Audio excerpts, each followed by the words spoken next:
La filosofía es algo así como la matemática de las palabras. Filosofar no es ni tan ajeno ni tan difícil. Los modos geométricos, las refutaciones. Ahí tengo yo otra pregunta.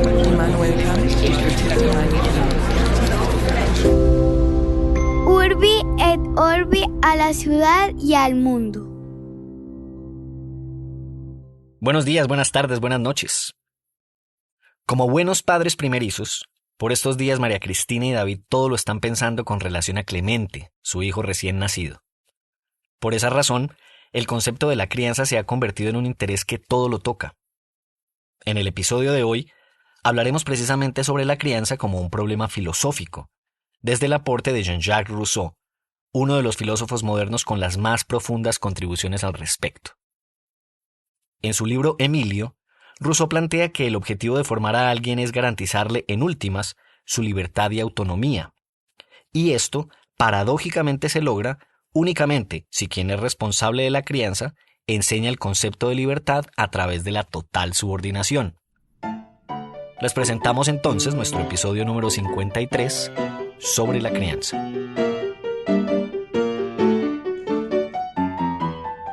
Compañero David Zuluaga. ¿Qué hombre, Octi? Nosotros somos bien raros porque no publicamos en 5 meses y después de repente aparecemos y cada 15 días. No fue cada 15 días, pero como que en un mes de diferencia, algo así.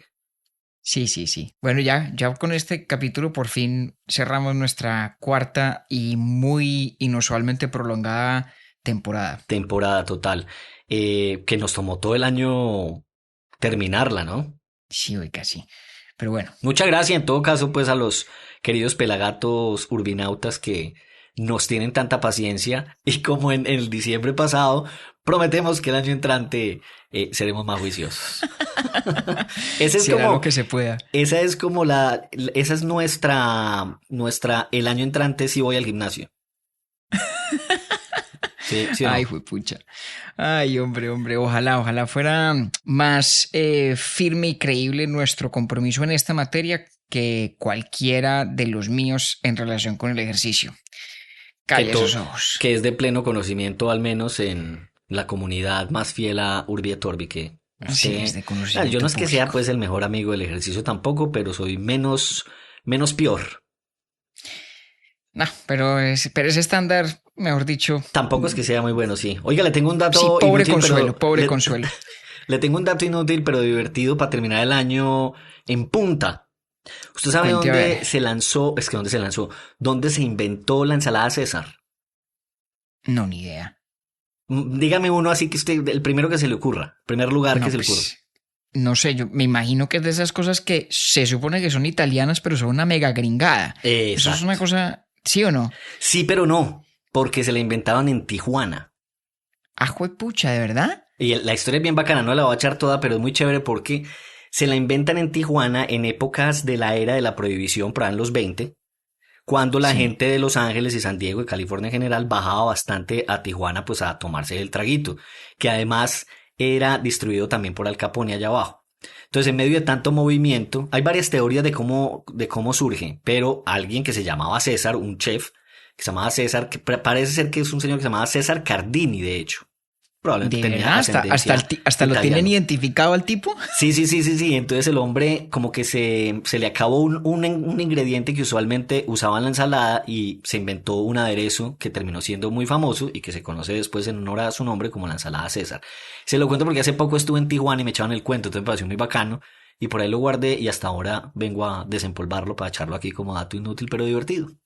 Vea, pues. Que además esa sí no me es lo esperaba bastante, yo. que probablemente puede ser útil porque acuerde que estos datos sirven para uno meter la cucharada por ahí en un cóctel o en una conversación, romper el hielo y pues en esta época que la gente va a tantas comidas y demás, mínimo le sirven ensalada César y ya tiene ahí el dato. Así que con mucho gusto, la propina es voluntaria.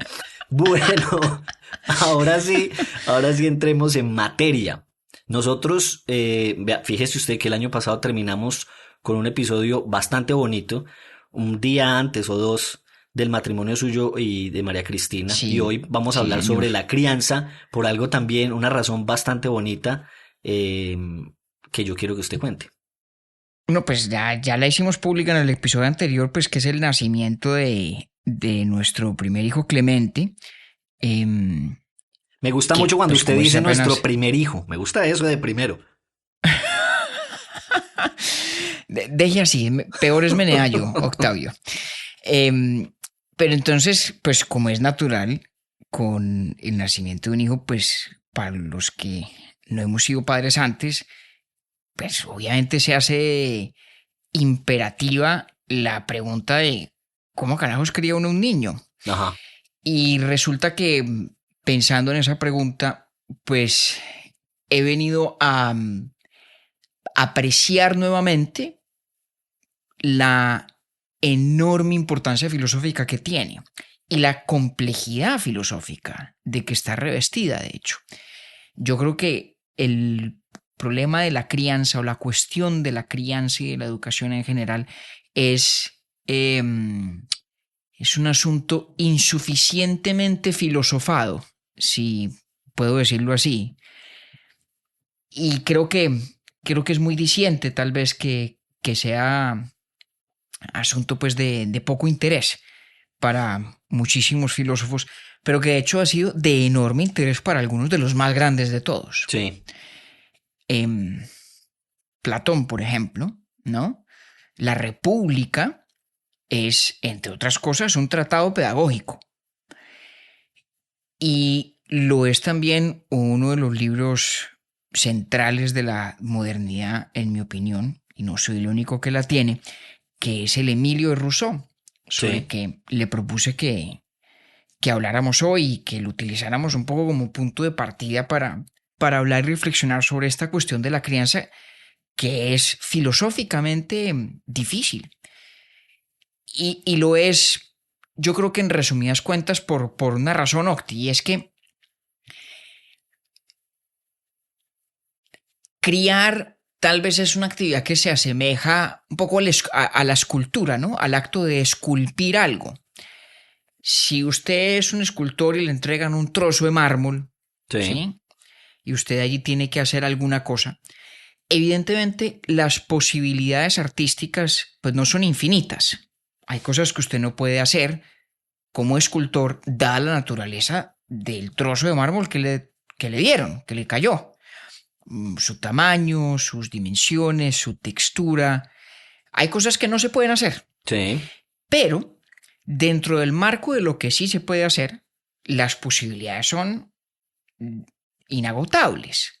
Son muchísimas. Sí. Técnicamente no infinitas, porque hay cosas que usted no puede hacer con él, pero sí incontables. Al menos incontables, así es. Exacto. Y yo creo que la crianza es tal vez algo parecido. Hay rasgos o características que los seres humanos tenemos en virtud de nuestra composición genética, en virtud de nuestra biología. Seguramente muchos de esos rasgos son inalterables,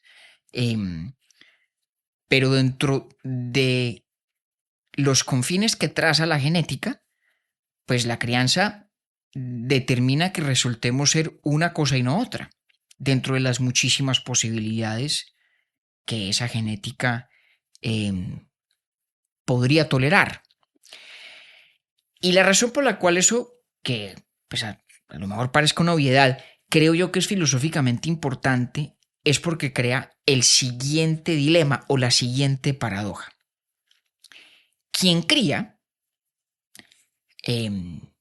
si lo hace, digamos, con la intención de hacerlo bien, en teoría está, digamos, facilitando que emerja con el paso de la infancia y de los años una persona capaz de tomar decisiones, capaz de ser, digamos, autónoma.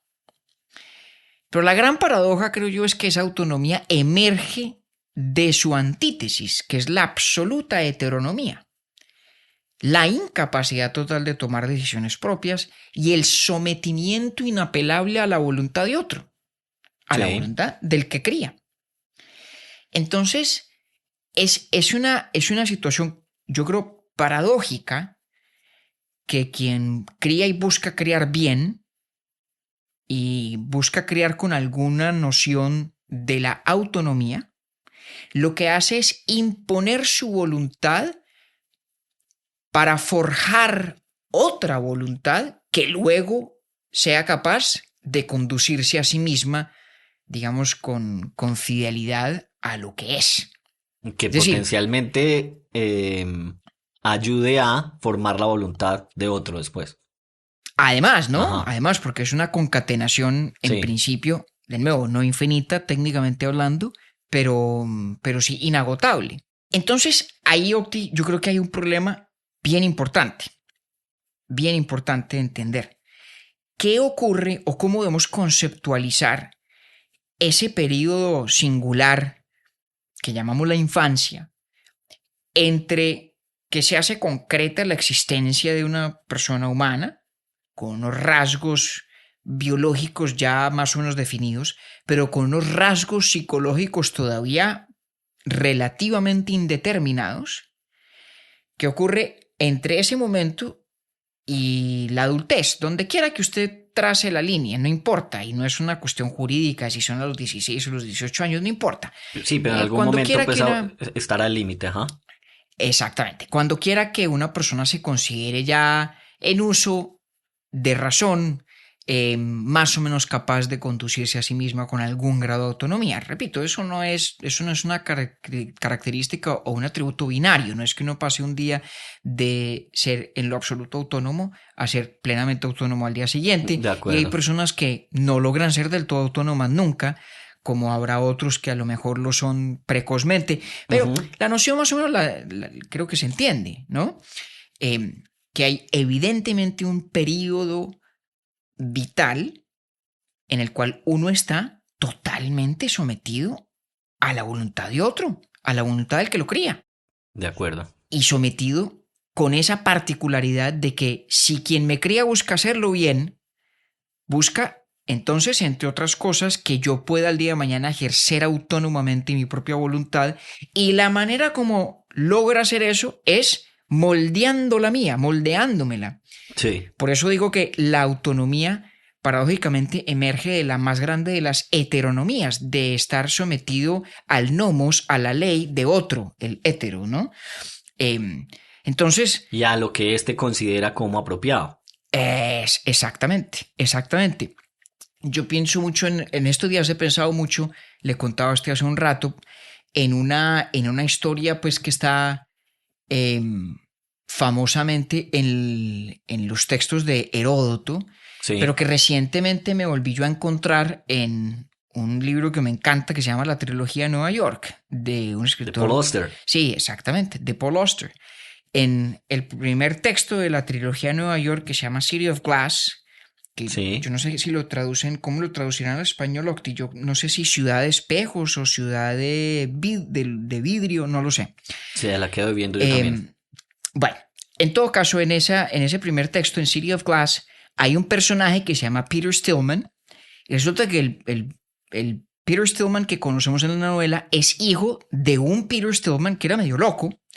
Y el padre hizo con su hijo Peter lo que cuenta Heródoto, y es que lo encerró en un cuarto para criarlo sin contacto lingüístico alguno con persona alguna, convencido de que así Peter emergería hablando el idioma de Dios, hablando la lengua de los dioses.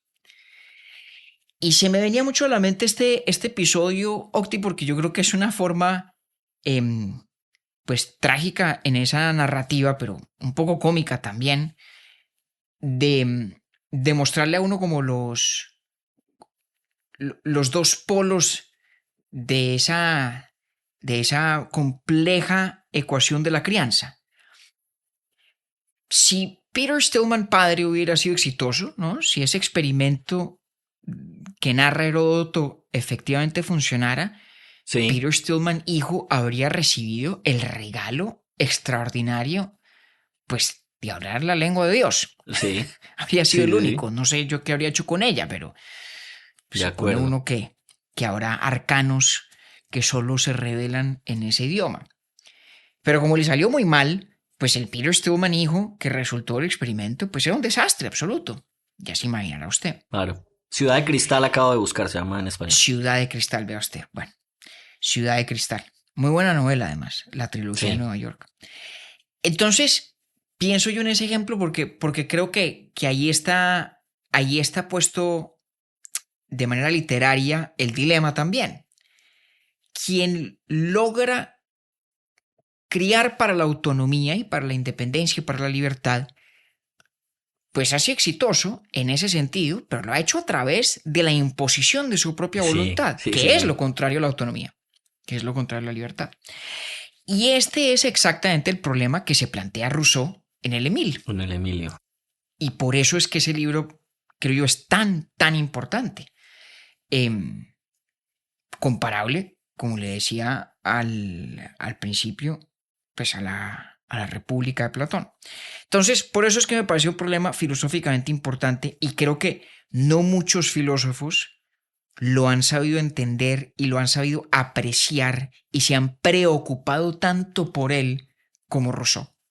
Es más, creo que desde la óptica de la libertad y de la autonomía, ninguno tanto como Rousseau. Porque Platón también se interesó. Exacto. ¿Quién lo ha abordado desde otros ángulos? O de otras por ejemplo, posturas. Platón se interesó muchísimo en esta cuestión, pero mucho más desde la óptica de la estabilidad política, aunque también desde una óptica ética por su interés en la justicia, ¿no? Platón habla muchísimo de la crianza, muchísimo de la educación, en el contexto de contarnos cómo en Calípolis, su ciudad soñada en la República, sí, se habrían de criar los guardianes, los que se ocupaban del gobierno de Calípolis, exactamente. Sí. Y Platón dice un montón de cosas. Muy famosamente dice que a esos niños los criaban a punta de gimnasia para educar el cuerpo y para que aprendieran la virtud del coraje, ¿no? Sí. Y a punta de música para refinar el alma y que aprendieran la virtud de la moderación. Lo que no se hacía era exponer a los niños a la literatura. Nada de Homero, nada de Hesíodo. Los poetas fuera de Calípolis. Entonces, Platón, como le digo, pues tenía mucho para decir sobre esto, pero mucho más desde la óptica de asegurarse de que esos guardianes, esos, digamos, líderes de Calípolis, fueran justos, fueran moderados, tuvieran la virtud del coraje, pero todo desde la óptica de la estabilidad política, que también juega un rol en el Emilio de Rousseau, pero no es el ángulo fundamental. El interés central de Rousseau, en cambio, es el de la crianza para la libertad, el de cómo educar a Emilio, sí, para que sea un hombre libre. Esa es la tesis central de Rousseau. Y su preocupación fundamental. Que usted me contaba, de hecho, que ese principio, esa premisa, él también la desarrolla en el contrato social. Claro. La obsesión de Rousseau, bueno, Rousseau tenía muchas obsesiones. Una de ellas era sí mismo, ¿no? Sí. Pero entre las otras obsesiones que tenía están los ideales de la autenticidad y de la libertad. ¿Cómo se puede vivir en la modernidad siendo fiel a uno mismo y siendo libre? Y de hecho, en mi opinión, el contrato social y el Emilio, que son los dos grandes textos de Rousseau, nos dan las dos perspectivas sobre la libertad que importa. Nos dan como las dos caras de la moneda de la libertad. La libertad para Rousseau tiene un ángulo social, que consiste en no estar sometido al arbitrio de nadie más, a la voluntad de nadie más. Yo soy libre socialmente, él la llama la libertad civil, cuando dentro de la esfera de acción que la ley protege, yo puedo hacer lo que me dé la gana, sin que tenga que pedirle permiso a nadie, sin que otro tenga que permitírmelo, sin que otro pueda truncar mis propósitos de manera caprichosa. Sí. Esa es la libertad civil, esa es la libertad del contrato social. Y luego está la libertad moral, y creo que además he hablado de esta distinción en capítulos anteriores, y la libertad moral de Rousseau tiene que ver con el control que uno tiene sobre sí mismo. Es algo así como el autodominio psicológico, se parece mucho al ideal estoico, por ejemplo, y es común a muchísimas filosofías, a esta idea de que uno tenga control sobre sus propias pasiones, sobre su propia psiquis, que haga lo que efectivamente cree que es bueno para uno o que es bueno, punto, y que tenga como ese control volitivo. Y la persona máximamente libre o plenamente libre, pues goza de ambas formas de libertad, la libertad civil y la libertad moral. Y Emile es el libro en el que Rousseau nos cuenta cómo se cría a alguien para que goce de libertad moral y en últimas para que sea también el tipo de ciudadano que hace posible la libertad civil para sí y para otros. Que además creo que los publicó el mismo año. Los publicó el mismo año, exactamente. Eso y es un hecho muy importante, es un hecho muy notable que lo hizo. Y Rousseau mismo decía que el Emilio era su libro más importante, su libro favorito. A mí me pasa que lo he recomendado a veces con poco éxito. A mi muy buen amigo Rodrigo Pombo le insistí mucho que lo leyera, por ejemplo, y creo que lo dejó a medio camino porque se cansó. Es un libro largo, pero es un libro importantísimo y en mi opinión exquisito y de mucha trascendencia política, pero además de mucha trascendencia moral, precisamente por preocuparse tanto de este asunto. ¿Cómo? A través de la heteronomía. ¿Será que el lector lo deja porque se demora mucho para entrar en materia, se vuelve soso? No. ¿Por qué? Porque sí me ha contado usted que es un libro bien largo. Es largo, pero es delicioso. Fácilmente de es delicioso. Rousseau tiene una prosa exquisita. Lo que pasa es que es un libro que cuenta las historias de cómo es la vida de Emile, cómo es su cotidianidad. Porque, a ver, el libro lo que cuenta es la historia del personaje Emile, que es un personaje de ficción, de cómo Emile se desarrolla bajo la guía de su tutor que se llama Jean-Jacques, evidentemente una alusión al propio Rousseau, pero es un personaje ficticio, es un personaje literario dentro de la narración y es además un texto filosófico donde cada idea de lo que Jean-Jacques hace o de lo que deja de hacer tiene un sustento y tiene una justificación. Entonces es un libro que tiene un componente literario muy fuerte, tiene un componente poético incluso y tiene un componente filosófico muy grande y es un libro, pues en mi opinión, delicioso. Ojalá algún día Rodrigo me haga caso y se lo termine de leer porque vale la pena. Pero entonces vuelvo al tópico central que nos interesa, ¿cierto? Sí. ¿Cómo hace uno para que Emile sea un hombre libre, para que se eduque para la libertad, cuando el proceso de educarlo es la antítesis misma de la libertad, es la heteronomía total? Sí. Es el estar Emile absolutamente sometido al arbitrio en la completa subordinación. Sí. Exactamente. Pues creo que es absolutamente obvia la afinidad de ese problema con la propia circunstancia, ¿no? Clemente, que tiene un mes de nacido, está absolutamente postrado al arbitrio de María Cristina y mío, ¿no? Sí. Lo único que puede hacer es llorar para tratar de inducirnos a hacer o no hacer alguna cosa, pero en últimas no goza de ninguna autonomía. Pero en últimas también nosotros quisiéramos criarlo para que sea un niño autónomo. Autónomo y libre. Esa es la gran paradoja. Fíjese que a mí eso, compañero, me pone a pensar con relación a Rousseau de una forma, ¿cómo podría yo decirle? A ver, a lo que quiero llegar es que me gusta pensar en la posibilidad de que ese dilema era tan difícil para resolver en Rousseau mismo, que por eso probablemente pudo haber sido que entregó sus 5 hijos a la tutoría de un tercero. ¡Hombre!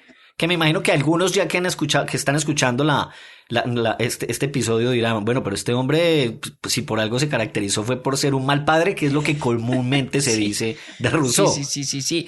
Claro, y ese es un dato muy, muy importante en la vida de Rousseau, ¿no? Que Rousseau no era la esposa, pero digamos con su pareja, Thérèse Levasseur, creo que se llamaba, tuvo 5 hijos y todos terminaron en orfanatos, a todos los entregó. Rousseau no crió a ninguno. Y fue además bastante honesto en sus memorias, diciéndolo él mismo. Totalmente. O sea, no fue que se lo sacaron en TMZ. Totalmente. Y ojo, uno no se puede equivocar. El Emilio, como texto, no es un manual de pedagogía infantil. Sí, no es como, sí, ser padre soy. No es lo que busca hacer. De hecho, Rousseau explícitamente dice en un texto suyo muy importante que se llama las cartas desde la montaña, dice que su Emilio es para el estudio de los hombres sabios, no un método para que lo apliquen los padres y las madres en casa. Es decir, es Sí. muy claro para Rousseau que el Emilio es un paralelo moderno de la República de Platón, que cumple una función intelectual Sí. comparable a eso. No es pues como el Un manual manual. de crianza de los niños prepúberes que escribió Erasmo de Rotterdam. No es eso. Es otra cosa Sí. cosa muy distinta. Entonces, ¿qué dice Rousseau? Rousseau, yo creo que en el Emilio plantea en el contexto de la crianza nuevamente el paralelo de lo que políticamente ha de decir también en el contrato social. Y esta es tal vez la frase más incomprendida y más importante del corpus de Rousseau en su totalidad. On la forcera d'être libre. En una sociedad Pardon my civilizada, French. legítima, en una sociedad civil como la que él se imagina en el contrato social, a uno lo obligan a ser libre. Ajá. Eso es una berraquera. Obligar a ser libre. O sea, sí, obligar Eso lo a dice ser en el libre. contrato social, ¿no? La frase de on le forcera d'être libre es una frase del contrato social. Absolutamente Ajá. incomprendida. En una sociedad legítima y civilizada, a una persona la obligan a A ser usted lo libre. obliga a ser libre, la sociedad. De hecho, Sí. creo yo que esa frase es una de las razones que explica por qué pensadores como Karl Popper o como Isaiah Berlin han tratado a Rousseau como si fuera una especie de proto-totalitarista, ¿no? Igual que a Platón, de hecho. Los meten como en ese Ok. cesto, en esa canasta de los pensadores que incitaban a las ideas totalitarias. Yo creo pues que esa es una lectura absolutamente equivocada, pero se entiende de dónde viene, porque cuando usted lee en un libro que a uno lo van a obligar a ser libre, pues caramba, eso parece Claro. no solamente Hace exactamente, ruido. hace ruido, parece una paradoja y una paradoja a lo mejor perversa, ¿no? Pues yo creo que en el contexto de Emilio se trata de lo mismo. ¿Cómo hace uno para obligar a que Emilio sea libre? Y la respuesta de Rousseau Sí. es la metodología de la pedagogía negativa de Jean-Jacques, ¿no? Del tutor del Emilio, que consiste básicamente en lo siguiente, Octavio. Emilio crece enfrentándose únicamente a la necesidad, nunca a la voluntad. Me explico. Emilio, cuando quiere hacer algo, siempre y cuando sea una conducta que Jean-Jacques no quiere que Emilio deseche, no quiere desestimular, pues Emilio lo hace. Emilio quiere algo que Ok. efectivamente no le hace ningún daño, se le da. Y cuando Emilio quiere hacer algo que no está bien o busca algo que no le conviene, con lo único con lo que se encuentra es con una negativa inflexible, sin razones, sin explicaciones, pero recalco, inflexible. Una negativa típica de lo que uno se encuentra en el mundo natural.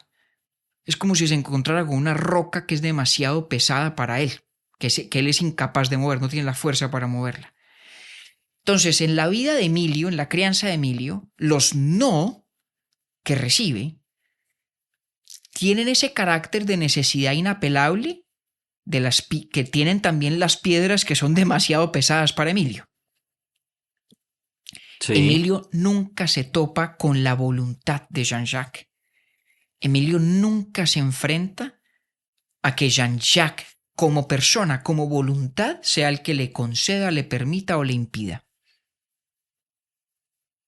Entonces, lo que Jean-Jacques busca es que Emilio pueda hacer lo que quiera, pero que solamente quiera aquello que Jean-Jacques quiere que haga. Es el más perfecto dominio el que se disfraza de libertad. Es la más perfecta teonomía la que se disfraza plenamente de autonomía. Jean-Jacques, poniéndole esas piedras, digámoslo así, en el camino a Emilio, esos nos que son pocos, pero que son inapelables, que no tienen vuelta atrás nunca, ayudan a que Emilio vaya forjando lo que quiere y lo que no, en función de lo que logra y lo que no puede. Y dentro del universo de lo que sí puede, obra con absoluta libertad. Y eso significa que en el mundo en el que crece Emilio, es como si estuviera absolutamente solo. Es como si no hubiera otras personas, es como si no hubiera otras voluntades. Y no es un accidente, Octi, que el primer libro que Emilio puede leer es Robinson Crusoe, ¿no? Esa gran fantasía tan fecunda en la literatura y en la filosofía del hombre absolutamente solo, el hombre perfectamente solitario. Y así, de esta manera, ¿cierto? Truncando sutilmente la voluntad de Emilio para darle forma a su vez, pero haciéndolo de tal manera que Emilio no pareciera nunca que estuviera obedeciendo a otro, dice Rousseau, se conserva, digamos, la integridad de esa autonomía que aún no existe, que estamos haciendo posible a través de la crianza misma. Y el gran logro de ese modelo, en opinión de Rousseau, es que Emile crece sin nunca experimentar el sometimiento al arbitrio ajeno y por lo tanto sin nunca él querer someter a nadie más a su propio arbitrio. A Emilio lo ha exceptuado Jean-Jacques de esa experiencia de la dominación, tanto de quien la padece como de quien la ostenta o ejerce. Ni Emilio busca dominar a nadie, ni se deja dominar de nadie porque no ha experimentado nunca ese enfrentamiento contra otras voluntades. Ahora, claro que se enfrenta a la voluntad de Jean-Jacques todos los días, pero es que no lo sabe, no se da cuenta. Sí. O sea, ahí lo que Rousseau dice es que ese arbitrio ajeno, que en este caso es ejercido por Jean-Jacques, su éxito depende de que no así lo parece. Exactamente. Está totalmente disfrazado. Se parece mucho, de hecho, no sé si lo recuerda que alguna vez lo hablamos, a la mentira noble de la República de Platón. Sí, claro, que usted sabe que a mí me causa ¿Se acuerda problemas. que hablamos de cómo en Calípolis, de nuevo, sí, hay un mito fundacional? El mito fundacional. Que ayuda sí, todavía me acuerdo de eso y me da y cuyo gran éxito es que los gobernantes mismos lleguen a creérselo. Que algún día se le olvide a todo el mundo que era un mito, para que haga tránsito a verdad. Aquí ocurre lo mismo. La gran garantía de que se preserva la pureza volitiva de Emilio, su autonomía, su libertad, es que en el estado de más palmaria sujeción al arbitrio de otro, esa sujeción esté tan perfectamente oculta como, nos dice Rousseau, logra ocultarla Jean-Jacques. Pero bueno, espere que es que yo tengo ahí tengo un problema entendiendo ese concepto. Y es lo que usted mencionó al principio de aquellas cosas que van en contra de, como que le pueden hacer mal a Emilio. Esas en cambio son inapelables y entonces Jean-Jacques tendrá que decir no. Sí, pero dice no sin ofrecer argumentos. Dice no, digamos, a la manera como el mundo natural a usted le dice que no. Deme más ahí porque estoy patinando. Pongamos un ejemplo. Acuérdense que estamos hablando de un infante, ¿no? De un niño que en mundo ficticio de la narrativa de Rousseau tiene contacto realmente con nadie, distinto del propio Jean-Jacques, ¿no? Jean-Jacques tiene control absoluto sobre el ambiente vital y el crecimiento del niño, ¿no? Entonces, cuando Emilio... Así como el de Paul Auster, pues no tenía contacto con nadie. Por eso es que cuando yo pienso en Emilio, pienso mucho en Peter Stillman también, ¿no? Que es, digamos, un Emilio, pero saliendo del tiro por la culata. Total. Entonces, ese niño es un niño que no tiene ninguna experiencia en las interacciones interpersonales. Realmente no tiene esa experiencia. Lo único que tiene es un tutor No que la es conoce. un sujeto Exacto. allí que lo acompaña, que está con él, que conversa con él, y que a veces le dice que no. Pero cuando le dice que no, pues es un no que no tiene argumentos, que no tiene razones. Sobre todo, es un no que no es porque yo digo que no. Porque a mí me parece que no. Porque yo he creído que no. Eso. Pero además porque es simplemente Es un no. no, punto. Punto. No hay nada más. Entonces, No hay nada entonces más. esa dinámica hace, en la teoría ruso, hace que Emilio se encuentre así, no a esa barrera. Mi analogía es como usted o yo nos encontramos a una barrera del mundo natural. Vamos a ver, no sé, usted quiere pasar de un punto A un punto B y en el camino que tiene que recorrer para llegar al punto B, pues hay un obstáculo físico que usted no puede superar, no sé, una puerta que está cerrada y que no puede abrir o Ujú. qué sé yo, ¿sí? Y ante ese obstáculo físico, pues usted qué hace? Usted dice, bueno, pues me devuelvo. No, a lo mejor persiste y trata de superarlo, pero si se da cuenta inmediatamente que es insuperable, pues nada, Que se no. devuelve y no llega a B y Y punto. ahí es cuando Jean-Jacques le ayuda a Emilio diciéndole de una vez no. Exactamente. Por eso Ok. Rousseau dice, mire, uno no puede ser, uno no puede ser regalado para negarle cosas a Emilio, ¿no? Hágalo pocas veces, pero cuando se hace, no se revoca nunca. Precisamente para que los Ok. nos que Emilio se encuentra se parezcan a esos obstáculos físicos que usted y yo encontramos. Uno no se sienta a discutir con la puerta que está cerrada a ver si de pronto se abre para tratar de persuadirla, Sí. ¿no? Y uno no resiente tampoco a la puerta que permanece cerrada. Uno resentiría al portero que rehúsa abrírsela.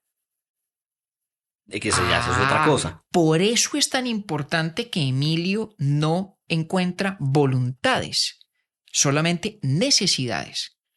Porque cuando Emilio Jean-Jacques lo protege de las voluntades, lo protege también de lo que nuestros pelagatos que han estado en nuestros clubes de lectura lo sabrán, de lo que llamamos a veces actitudes reactivas. Lo protege de la rabia, del rencor, del resentimiento. Por eso Rousseau, por ejemplo, dice, entre otras cosas, Octi, algo que nosotros como padres primerizos estamos experimentando muy agudamente, y es lo importante que es saber reaccionar al llanto de los niños. Me dice, ese es el primer Sí. experimento en la tiranía, ¿no? Entonces, como se trata de que Emilio crezca siendo libre, pero también siendo un buen ciudadano que no busque dominar a los demás, es igual de importante que Emilio no se sienta sometido al arbitrio de otro a que tampoco someta a Pero nadie que más, tampoco él intente. al suyo Claro, propio. claro, claro. Exactamente, Ahí cabe perfecto el ejemplo que está usted ilustrando, el llanto. exacto. Por eso la emoción que a Rousseau más le preocupa en las primeras páginas del libro del Emilio es la rabia. Le preocupa mucho. Hay que tener mucho cuidado con la rabia, Y le sí, gasta con la a la vaina. rabia, con el resentimiento. Y Rousseau, que era un tipo además tan con semejante sensibilidad poética, eh, no en vano, en el frontispicio de la primera edición del Emilio, tiene un grabado donde aparece el gran símbolo clásico de la rabia, de la justa indignación, que es Aquiles. Ok. Rousseau, cuando se imprimió el Emilio, Rousseau encargó la creación de unos grabados que están en la edición original del texto y que, pues en mi opinión, toda buena edición del Emilio debería reproducir porque para Rousseau eran muy importantes como parte del libro. Y en el primero de los grabados está Tetis, la mamá de Aquiles, ¿cierto? En esa Sí. escena, pues, en la que lo sumerge a Aquiles en el río Styx, se llama en inglés, se me olvida cómo se llama en español. Eh, y agarrándolo del talón, ¿no? Que ahí, de ahí es donde viene la historia del talón de Aquiles, que esa fue la única parte, pues, del cuerpo de Aquiles que no, al no verse sumergida en esas aguas, eh, pues, no se benefició de ese baño de invulnerabilidad. Y Aquiles es el símbolo de lo que en griego se llama el thymos, ¿no? Esa parte del alma que tiene que ver con la justa indignación y con la rabia. Y eso es precisamente lo que se evita en Emilio, lo que Rousseau busca postergar en la crianza de Emilio, creando este mundo absolutamente controlado por Jean-Jacques, donde Emilio nunca se enfrenta a una voluntad, sino solamente a las necesidades. Sino a necesidades. Pero ahí tiene un pasaje muy, muy chévere en eso, Octi, que me parece que lo dice muy bien. Dice Rousseau. De esta manera las palabras obediencia e instrucción estarán proscritas de su léxico. No, más aún las palabras deber y obligación.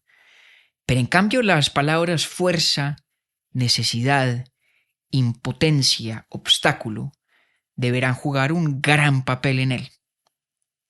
Antes de que tenga la edad del uso de razón, no debe tener idea alguna de que hay otros seres morales o relaciones sociales. Es una vaina muy fuerte. ¿Ah? Ahí es donde uno dice, bueno, menos mal el propio Rousseau reconoce que no es un manual pedagógico para padres y madres. Es una exploración filosófica sobre este dilema que a mí me atrae tanto de cómo crear o forjar una voluntad autónoma cuando esa forja es en sí misma antítesis de la autonomía, cuando es ella heteronomía total. ¿Cómo la ve? Ese Jean-Jacques pues nos puede ser importante, pero es que yo no soy capaz de no pensar en eso. ¿Es el mismo Rousseau o es otro? Porque es como se llaman Hombre, igual. esa es una muy buena pregunta, porque vuelve y juega. Aquí nos va a ocurrir, como siempre, lo mismo que en el contexto de Platón cuando usted pregunta, bueno, pero ese Sócrates del que Platón escribe Sócrates, ¿es el mismo sí. Sócrates histórico o no?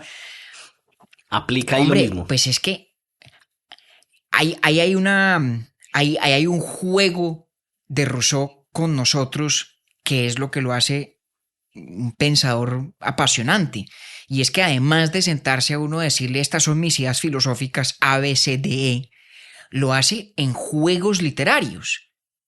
Porque Rousseau hubiera podido sentarse y escribir un tratado sobre la educación, digamos, seco y aburrido, como el de John Locke, su predecesor en la materia y con quien discrepa intensamente. Pero en cambio decide crear una obra literaria que tiene ese componente de ficción donde hay una entidad allí que es un reflejo suyo, pero que es un personaje literario. Entonces, ¿es Jean-Jacques el mismo Jean-Jacques Rousseau? O sea, ¿es el Jean-Jacques tutor de Emilio el mismo Jean-Jacques Rousseau que escribe el libro Emilio? Sí y no. Sí y no. Evidentemente, al llamarse Jean-Jacques, Rousseau, el escritor, nos está diciendo, bueno, aquí hay una afinidad, aquí hay una conexión, esa voz de alguna forma es voz mía, pero por algo lo puso en boca lo que allí dijo de un personaje literario y no en la propia. Y era importante que lo hiciera porque, de hecho, esto es otro elemento muy importante de este libro, el Emilio, del que no vamos a hablar mucho ahora, pero que es muy importante. En él aparece un texto que se reproduce con frecuencia, digamos, como una sección independiente, aislado pues del resto del libro, que se llama La profesión de fe del vicario de Saboya.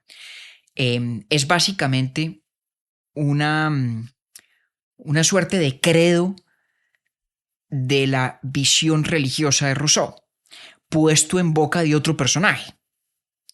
De hecho, es por cuenta de ese pasaje en el libro que este texto, el Emilio, fue el que desató toda la ola de persecuciones contra Rousseau, ¿no? Por ese texto, por esa parte, la profesión de fe, quemaron el Emilio en todas partes. Y le tocó pues a Rousseau irse al exilio y demás.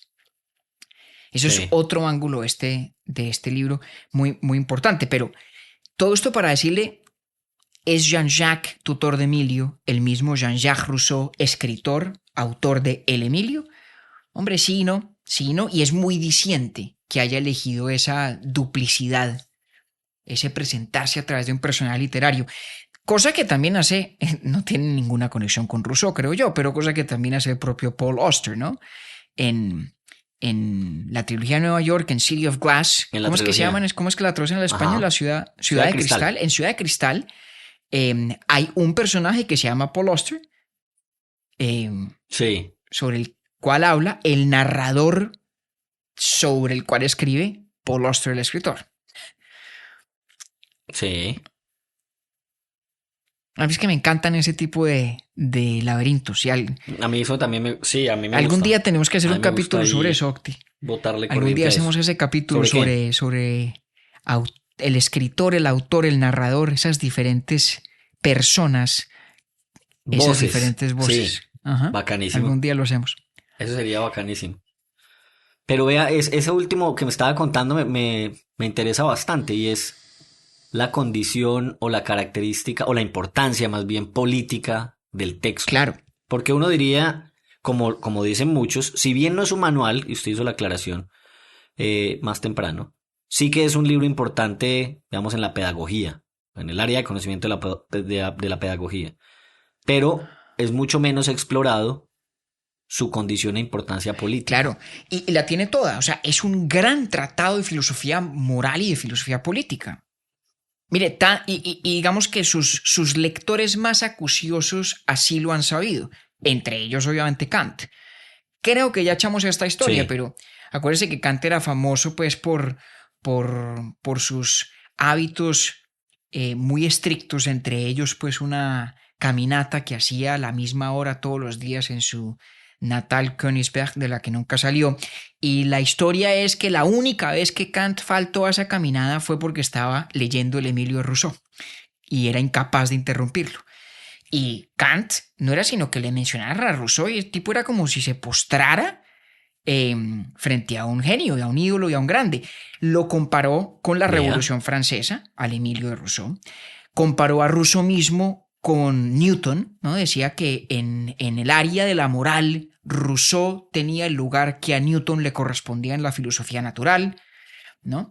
Un grande de Wow. los grandes. ¿Por qué? Porque es que más que un tratado de pedagogía de qué hacer y qué no hacer y qué decirle y qué no decirle al niño y qué libros debe leer y qué libros no y qué juegos son buenos y qué juegos no, más que eso es una exploración de esa pregunta de la autonomía, que es una de las preguntas éticas fundamentales, de cómo es posible ser autónomos, de qué se requiere para ser autónomos, de esa paradoja de la crianza como un paso inevitable rumbo a la autonomía, cuando la crianza es de por sí la heteronomía en su máxima expresión, pero es también un tratado de filosofía política en tanto que allí Rousseau nos habla de cómo tendrían que ser los ciudadanos para que pudiéramos todos vivir gozando de la máxima libertad posible, que es esa combinación de las dos formas de libertad que hablábamos al principio, la libertad moral y la libertad civil. Porque el gran beneficio, repito, de que Emilio pudiera crecer en ese ambiente tan sui generis que construye Jean-Jacques es que Emilio no sabe qué es querer someter a nadie más a su voluntad, no sabe qué es estar él sometido a la voluntad de nadie más. Claro, porque así lo Entonces, aprendió. Emilio en últimas logra reproducir lo que Rousseau diría es la libertad del hombre natural, que no debe confundirse pues con la libertad del hombre primitivo, ¿no? No es la idea del salvaje noble o del noble salvaje que muy equivocadamente se le atribuye a Rousseau. Sobre eso, si mal no recuerdo, hablamos en un capítulo nuestro de nuestra primera temporada, de hecho. Pero se recupera con ese modelo de crianza esa plena libertad de quien quiere vivir sin someter a nadie más a su arbitrio, sin verse a la vez sometido al arbitrio de otro y gozando, por lo tanto, de plena libertad moral y de plena libertad civil. Él, Emilio y los demás también. Entonces, ahí está como el sustrato pedagógico, el sustrato psicológico que debería haber en cada ciudadano para que una sociedad pueda ser, como sociedad, plenamente libre.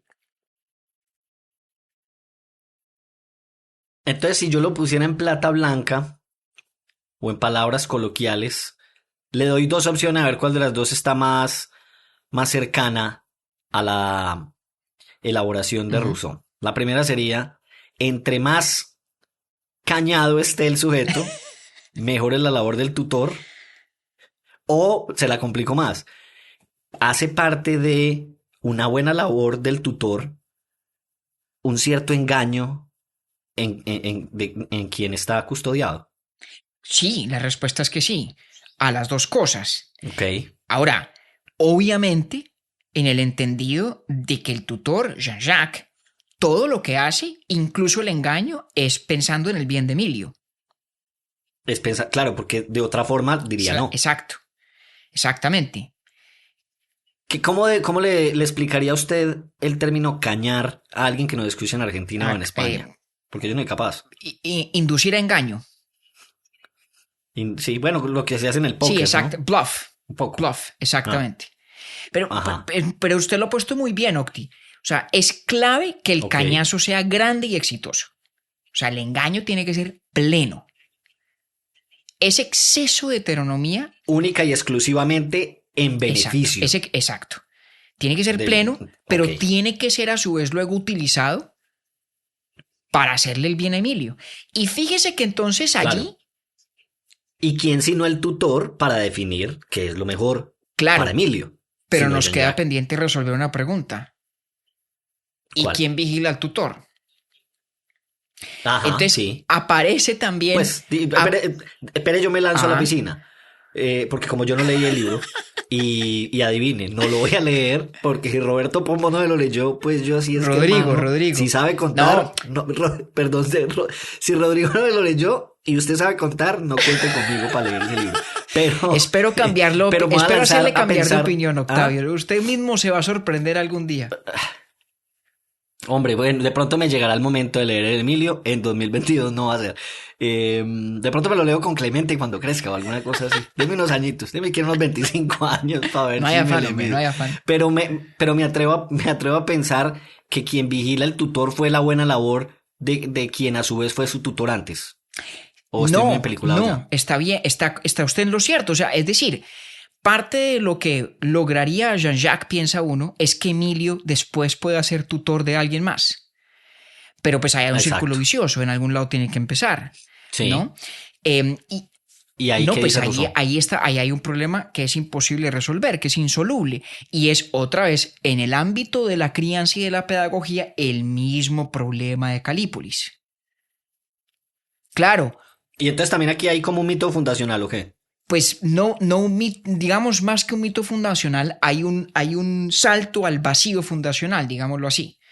Alguien al principio de todo le pega al perro, sale ser bueno, resulta ser un gran primer tutor que no fue a su vez beneficiario del modelo pedagógico que va a implantar o a inaugurar. Rousseau era muy consciente de esto. Él viene con, Rousseau era muy consciente con de el esto. paquete, pues. Ese alguien llegó ya con el paquete instalado. Exactamente.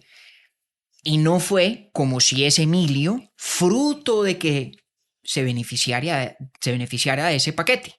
O sea, Emilio será un buen tutor, pues fruto de la labor que ha hecho Jean-Jacques. Pero venga, espere que está buena, me gustó eso. Porque Rousseau en ningún momento dice que Jean-Jacques es el primero. Más bien lo que sugiere en Rousseau es que Jean-Jacques en su momento fue Emilio. No. Digamos que no sabemos del todo de dónde sale Jean-Jacques, ¿no? Creo que la idea es que Jean-Jacques es el primero. Vale. Pero independientemente de cuál sea la reconstrucción correcta en el ámbito, digamos, de la narrativa ficticia, cronológico, exacto, lo que hay es un problema conceptual cierto y real. Alguien tiene que arrancar esta cadena de exitosas heteronomías que producen agentes libres y autónomos como Emilio. Rousseau era tan consciente... Y la única forma de resolverlo es que ese primero pues ya haya tenido en sí, que ya haya sido producto pues como de la naturaleza casi. Un verdadero accidente, Ya. Y de hecho, como le decía, Rousseau es tan consciente de esto que en el contrato social tiene toda una sección donde habla de los fundadores de las repúblicas, que son, en el ámbito político, lo equivalente del primer tutor en esta cadena imaginaria de la que estamos hablando, en esta secuencia. ¿Ese es uno de los fundadores de qué? Que en el ámbito político ocurre el mismo problema. Sí. Y Rousseau, consciente de ese problema, tiene todo un capítulo en el contrato social dedicado a hablar de los fundadores de las repúblicas.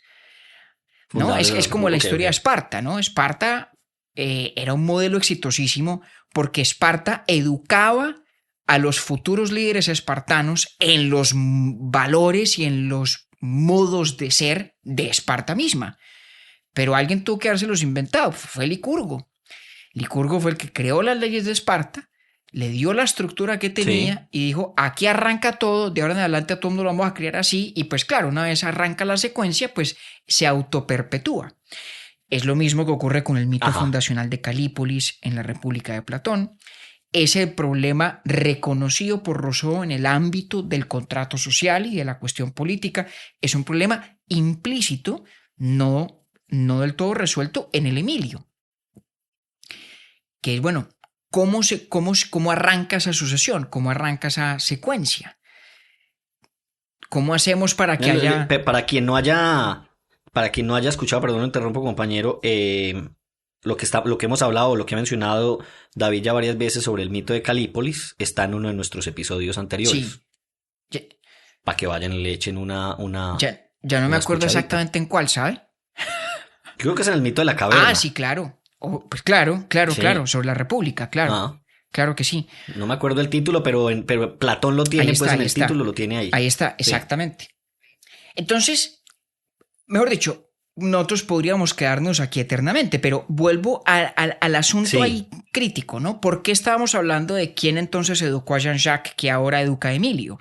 Pues porque todo este modelo del paternalismo más absoluto, de la heteronomía total, en la que Emilio está creciendo en un mundo absolutamente manipulado por Jean-Jacques, funciona, como usted bien decía, porque el engaño, el cañazo es pleno y total, pero también porque Jean-Jacques lo utiliza, digamos, en función de los intereses de Emilio, pero no tenemos garantía ninguna de que así sea en efecto.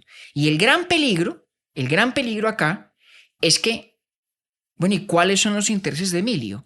Si apenas le estamos dando a Emilio forma. Sí. O sea, uno puede criar a una persona para que, fruto de esa misma crianza, convalide la manera como lo crearon. Eso es lo que se llama en economía el fenómeno de las preferencias adaptivas. Bueno, adaptive preferences se llaman en inglés. Supongo que así, no sé si las llaman adaptivas o adaptativas. A ver, busquemos en Google. Ayúdeme usted a verificar. ¿Podrá ser adaptativas? No sé. Cualquiera de los dos. Estoy seguro de que cualquiera de los dos es un anglicismo terrible.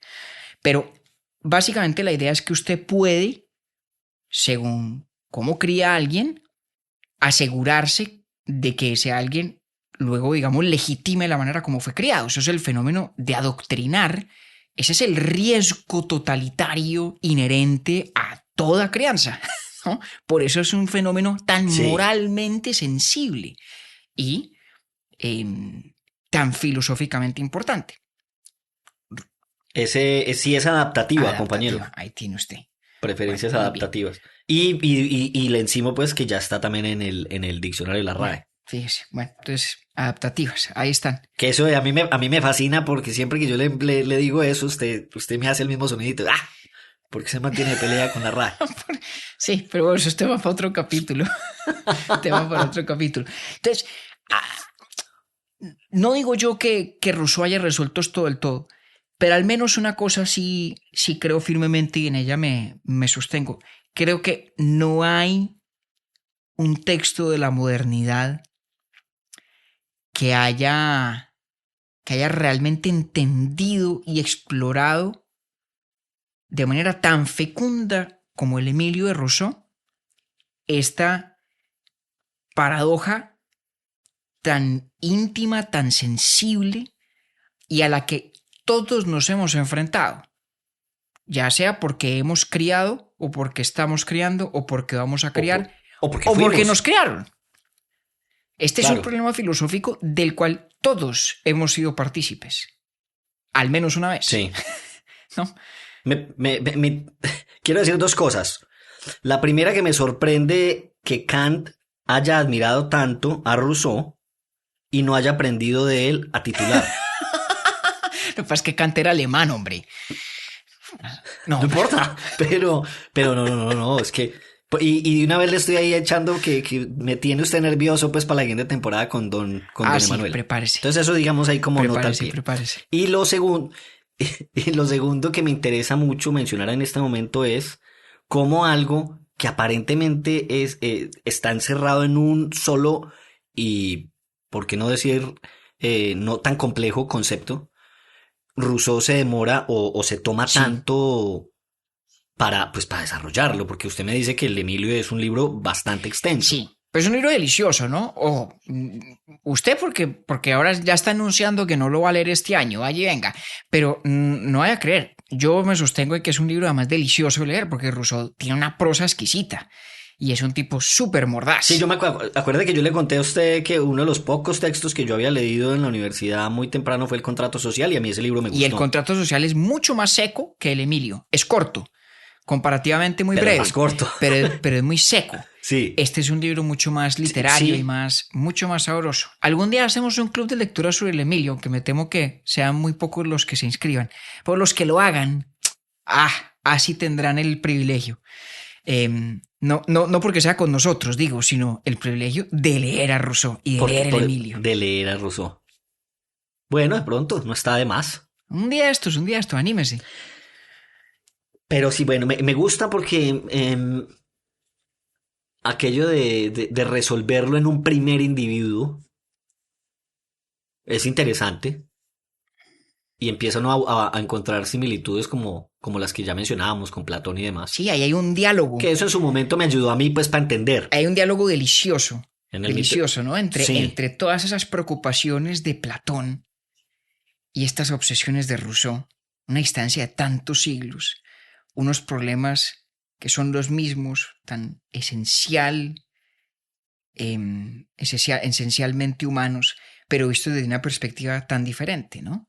En Rousseau ya está la perspectiva tan nuestra, preocupada fundamentalmente por la libertad, por la autonomía, por la autenticidad.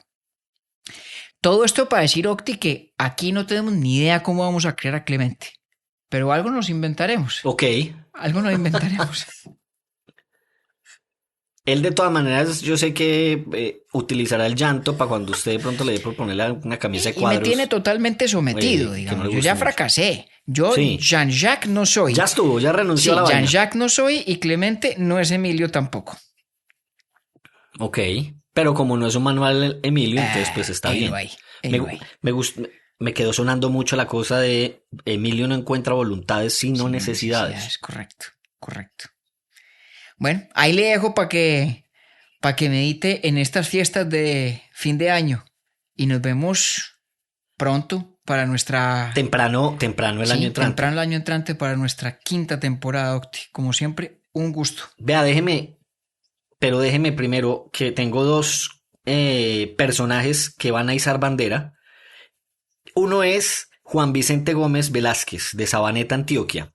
¿Por qué hizo bandera Juan Vicente? Porque imagínate que yo hice una encuesta en Instagram hace como 2 semanas preguntándole a la gente que quién creían que iba a ser este capítulo. Entonces puse a Kant, a Rousseau y a Schopenhauer. Y Schopenhauer, hermano, nos va a tocar meterlo la temporada entrante porque fue arrollador. El 60% de las personas quería a Schopenhauer, pero lo mejor de todo, lo que más me sorprende es que la gente quería a este señor en Navidad. Yo no salgo del asombro. Y en cambio Juan Vicente dijo, hombre, no, mucho más bacano Rousseau, entonces por eso hizo bandera. Y hay uno que yo le debo esa bandera, que a usted le va a gustar mucho esta historia. Él se llama Esteban Bedoya Castaño. Y imagínese que él, y imagínese qué lindo lenguaje, qué lindo uso el español. Imagínese que Esteban en enero se fue desde Medellín hasta Ecuador en carro y se escuchó todos los episodios de Urbi et Orbi.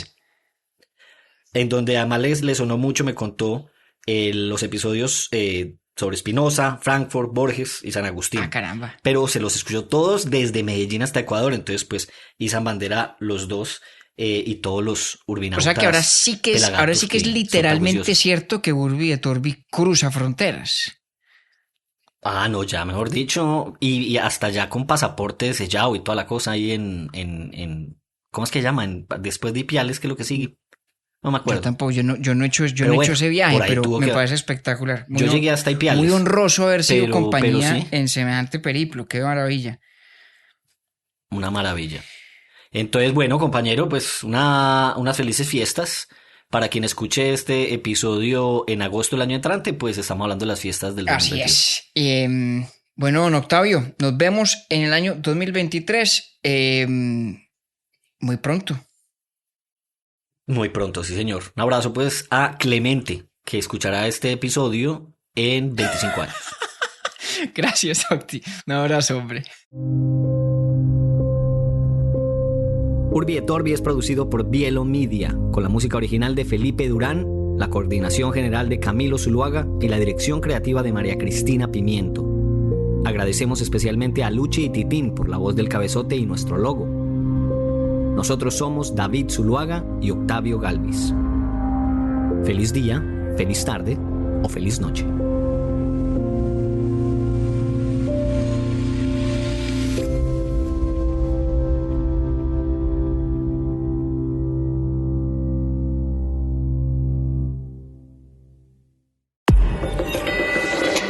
Bielo.